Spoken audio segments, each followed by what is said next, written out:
With us on Business This Week now, Zimasa Lupuwana, social media strategist at Plum Factory, picking up the social media. Let's pick up with Mall of Africa. I mean, the traffic was heavy. Was the social media traffic? Traffic, in the holistic sense of the word, was a bit of a was a bit of a mare. Look, people enjoyed it. I think on social media, the vibe was more sort of playful for people. People are really excited about the mall. They love what it stands for, the job creation. That's what I saw from a lot of people. Obviously, those stuck in traffic were really mad. But in terms of those speaking on social media, people were very happy about it. They liked the idea. The jokes were about people trying to get home. Apparently, people are still trying to get home from when it opened.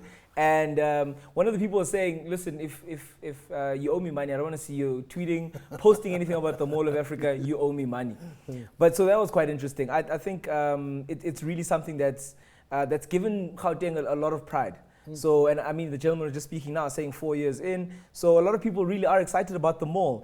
I'm going to go check it out this weekend. So I'll be part of the people tweeting about it. It's still trending, by the way. It still is a topic of conversation. Then we've got our president. Yes. He almost made it out of this week. Almost made it out of this week without anyone saying anything. He was probably crossing his fingers. But before you go any further, he got bowled on the last over. Bowled in the last over, yes. He thought he'd get out for a draw. He'd be. But I have never heard on the talk radio scene as many people phoning in, all expressing the same view, not two sides, one view. The number of people who said, I'm an ANC member, or I support the ANC, and I think the president must go. I mean, and they come one after the other. There is a huge uproar.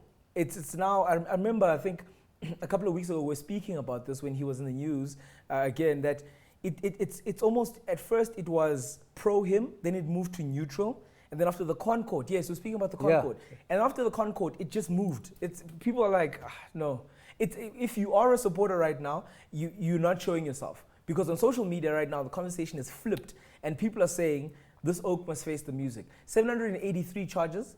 And obviously the DA on social media has not let this opportunity go begging. They have posted infographics, everything. They're giving you numbers. They're giving you everything. So it's going to be a very trying time for the president, and social media will be here to commentate, and people's views will be aired on there. So, Singa, is that your impression as well? Yeah, I mean, it's another own goal. A leader is supposed to lead by example, and you just cannot have so many scandals, and all of them are not true.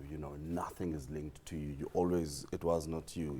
Somebody else is trying to blame you or something. I suppose what I'm asking is the groundswell getting to the point where even the president and the ANC, who have toughed this out before, they've toughed it out. They've said many years, we're not listening. Does it come to a point where social media can have such force that people actually start saying, look, something's got to happen? Social media does have a force, and I think that any political party in this country would be ill-advised to not look at what the analysis and the insights of social media, what they are telling you. It might just be a small part of the entire sort of the population of South Africa, but it's important to also note that small population are people that speak to other people that may not be on social media, and that groundswell obviously starts snowballing, and more people start either having those that were positive are now neutral, and those that are neutral are now in the negative. So the sentiment, it can change and it can move from social media. And I mean, there have been instances where social media has been a catalyst for change. So that's there, but hopefully he's sending please call me's out, because that was I absolutely agree with him. I think still a lot of ANC constituency perhaps doesn't follow social media as much as perhaps younger people do. But again, these are the discussions at the round tables during dinners. These are the discussions when guys are, are sitting together over a bra. So this momentum will build over time, and at some point will perhaps reflect in how the polls pan out. Well, and it's not going to be because of unpopularity or because of social media in the end. It's what the social media is saying about what's going to happen in the election. Because that focuses the mind. Yes. There was a guy on the radio this morning phoning, and he said, I'm an ANC branch chairman. And he says, we're trying to tell the people what the party has done for the country. And the party has done a lot for the country. Yes. He says, no one wants to know. They all want to know why the president is still there. And some of those people, presumably at the branch, are not social media fanatics. But then again, that sort of, what we have on social media is but a small portion of the voice. But that voice is growing, and just based on social media, it's getting really loud. Let's move. We have, as usual, we haven't got enough time. Yeah. This man who seems to be set to Nkosana.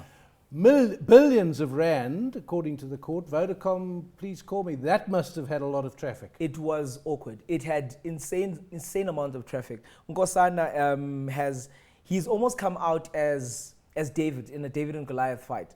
And a lot of people are actually saying that the most awkward thing about this is that it's 2 down and 2 CEOs down and 1 more to go, well, an ex-CEO. Because Eleanor Craig came out saying that, no, I was on a balcony looking over 2 security guards, and this is how I came up with this idea. And Nkosana even came out and says, look, I'm not mad at the guy. I'm not mad at the guy, but acknowledge that the idea was mine and pay me what is due. And that was important because I heard that the lawyers, in the case even on social media, it was said that the lawyers themselves had said, no, this is a winnable case, we'll take a share, don't pay us up front. And he's been there for 9 years fighting this case. Yeah. Social media was really celebrating with him. And there were actually no people that were negative about it. A lot of the people said, listen, if you've got an idea and it's intellectual property and you are covered or should be covered by the law on that, this is a victory for all of those people. Yeah, look, I think I'd like to actually send Nkosana, please call me too. Yeah, I'm gonna say, please call bank account. Yeah, look, I think it's great to see an underdog wins. You know, it's absolutely fantastic. What do you think then would be the negotiation going forward?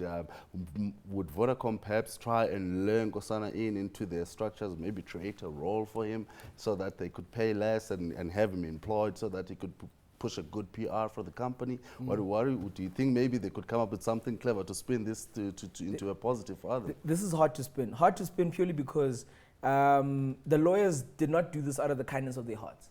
They saw a payoff at the end. So whether or not from a PR perspective they spin it or whatever, it's still from a bank account position, from a pocket position, Vodacom must pay.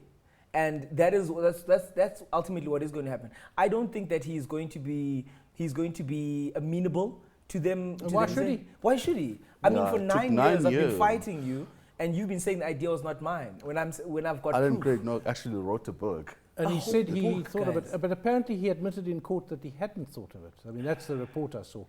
But isn't it also, for anyone who's been on got through to a call center at one of the big cell phone companies, and you tell your story, and they won't give their surname, and then the line breaks, and then you have to tell your story again and again. This is the little guy winning against the big mammoth, big company. Isn't that what it's about? It is. That ultimately is what it's about, because I guess a lot of people have once or another time had that situation where they've gone up against a corporation that has just literally put the thumb on them, and the situation has gone away. Whether it was a bill, whether you billed incorrectly, and a lot of people don't have any recourse. So on social media, the vibe was of people saying, we celebrate with Nkosana because this is a victory that feels as if it's for everyone.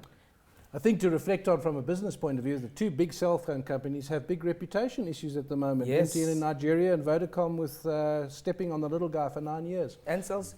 And Celsi. With sexist comments allegedly. Yes. Yeah, no, they're not having a good week, these 10 guys. times.